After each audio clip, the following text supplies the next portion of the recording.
Guys, Bharat में कुछ ऐसी जगह या कहें कि शहर भी मौजूद है जो पहले दुनिया भर में जाने जाते थे, लेकिन अब वह सुनसान पड़े हैं। ऐसा ही एक शहर था जिसे क्राईगुडी या चिट्टी नांद के नाम से भी जाना जाता था, जो काफी समृद्ध और धनवान शहर था जो अब सुनसान पड़ा है। यहाँ के धनी व्यापारी परिवार आज जर्मनी, अमेरिका और ऑस्ट्रेलिया में जाके बस गए हैं। ठीक उसी तरह जिस तरह राजस्थान के धन्ना सेठ भव्य हवेलियां छोड़ के कोलकाता में जाकर बस गए थे, जिनमें बिरला परिवार भी शामिल है। गाइस, क्राईगुडी की सुनसान हवेलियों की एक झलक इन तस्वीरों में आप देख सकते हैं। सिर्फ क्राईगुडी ही नहीं, इनके आसपास के मनाईगुडी और कई छोटे शहरों में तकरीबन 40 से 50 हजार इस तरह की आलीशान कोठियां हैं, जिनकी कीमत वर्ल्ड हेरिटेज साइट ने 14,000 करोड़ रुपए लगाई है। कहते हैं कि कई घरों में आज भी अकूत खजाने दबे पड़े हैं, जिनके बारे में इन घरों के मालिक बिन कहे बिन बताई इस दुनिया से चल गए।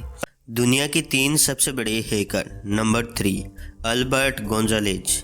अल्बर्ट गोंजालेज का जन्म 1981 को कैरिबियन आइलैंड नेशन क्यूबा में हुआ था। यह दुनिया के सबसे बड़े हैकरों में से एक है।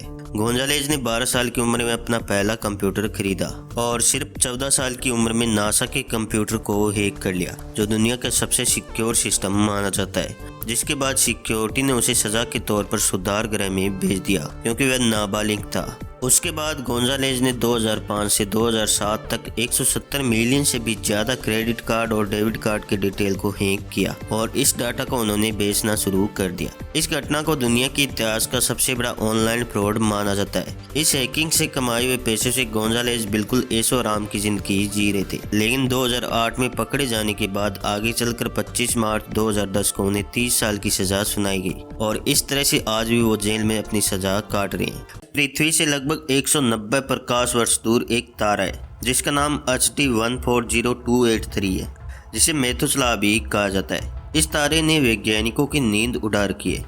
क्यों? गाइस, इस तारे की उम्र 14.46 बिलियन साल है, यानी कि हमारे ब्रह्मांड के निर्माण से पहले ही यह ग्रह मौजूद था। गाइस, आपको पता होगा हमारे ब्रह्मांड की कुल ज्ञात उम्र 13.8 बिलियन साल है। अब गाइस, सबसे बड़ा सवाल यह है कि अगर यह तारा बिग बैंग से पहले मौजूद था तो कहाँ मौजूद था? क्योंकि वैज्ञानिकों के अनुसार बिग बैंग से पहले न तो कोई अंतरिक्ष मौजूद था और न ही कोई समय अस्तित्व में था। सब कुछ शून्य था। जब सब कुछ शून्य था तो यह तारा आया कहाँ से? यह अभी तक वैज्ञानिकों के लिए मिस्ट्री बना हुआ है। गाइस, इस तारे के ऊपर वैज्ञानिक करीब 100 सालों से रिसर्च कर रहे हैं, लेकिन कोई नतीजा नहीं निकला। गाइस, इसके बारे में आप विकिपीडिया में भी सर्च कर सकते हैं। आज से 17 साल पहले यानी कि 2003 में दुनिया की सबसे बड़ी लूट हुई थी, जो करीब $1 बिलियन यानी कि 7,562 करोड़ रुपए थी। इस बैंक डकैती की सबसे खास बात ये रही कि इसमें एक भी गोली नहीं चली थी और न ही किसी से कोई मारपीट की गई थी। इस पूरी डकैती को बड़े ही आराम के साथ अंजाम दिया गया था। बात उस वक्त की है जब इराक के राष्ट्रपति सद्दाम हुसैन थे, जो दुनिया के सबसे बड़े तानाशाह हुआ करते थे। कहा जाता है कि अमेरिका ने इराक पर हमले की योजना बना रखी थी। उससे कुछ घंटे पहले सद्दाम के बेटे खुर्शीद हुसैन और उसका एक करीबी आबिद अल हामिद महमूद सेंट्रल बैंक पहुंचे और बैंक प्रमुख को एक पर्ची थमाई, जिस पर लिखा था कि सुरक्षा कारणों से सभी पैसों को राष्ट्रपति ने दूसरी जगह ले जाने के लिए कहा है और उस पर सद्दाम हुसैन के हस्ताक्षर भी थे। बैंक प्रमुख कुछ नहीं बोले और उन्होंने पैसों को ले जाने की अनुमति दे दी। सद्दाम हुसैन के बेटे खुर्शीद ने इराकी बैंक से इतने रुपए लूटे थे कि इन्हें इन पैसों को ले जाने के लिए ट्रकों का इस्तेमाल करना पड़ा। यह रकम इतनी ज्यादा थी कि इसे ट्रकों में भरने में तकरीबन 5 घंटे का वक्त लगा।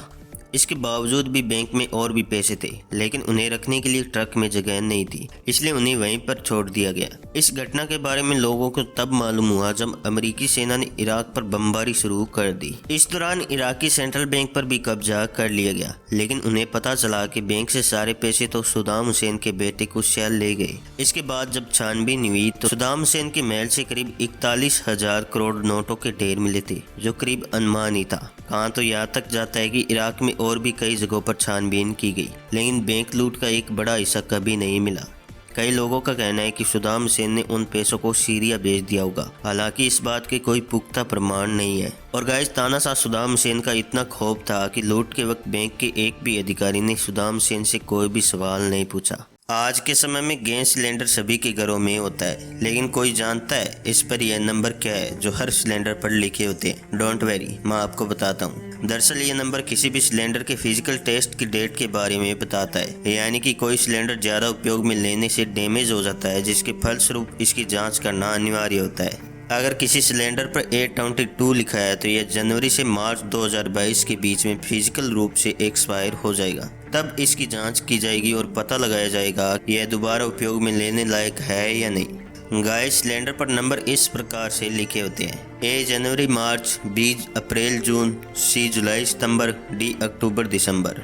गाइस, सिलेंडर के नीचे कुछ छेद होते हैं जिनके बारे में बहुत कम लोग जानते हैं। यह लगभग 6 छेद होते हैं। क्या आप जानते हैं कि इनको सिलेंडर के नीचे क्यों बनाया जाता है? डोंट वरी, मैं आपको बताता हूँ। गाइस, किसी भी सिलेंडर में सबसे बड़ी समस्या इसका तापमान है। आप सब जानते ही हैं कि सिलेंडर में एलपीजी गैस भरी होती है और गर्मियों के दिनों में तापमान अधिक होने की वजह से सिलेंडर फट भी सकते हैं। इस वजह से इसके नीचे इन छिद्रों को बनाया जाता है ताकि हवा का आवागमन हो सके और तापमान में गिरावट हो सके, जिससे सिलेंडर का तापमान संतुलित रहता है। गाइस, आपको हमारे इफेक्ट कैसा लगा हमें कमेंट में बताइए और ऐसे मज़ेदार वीडियो के लिए हमारे चैनल को सब्सक्राइब कर लें।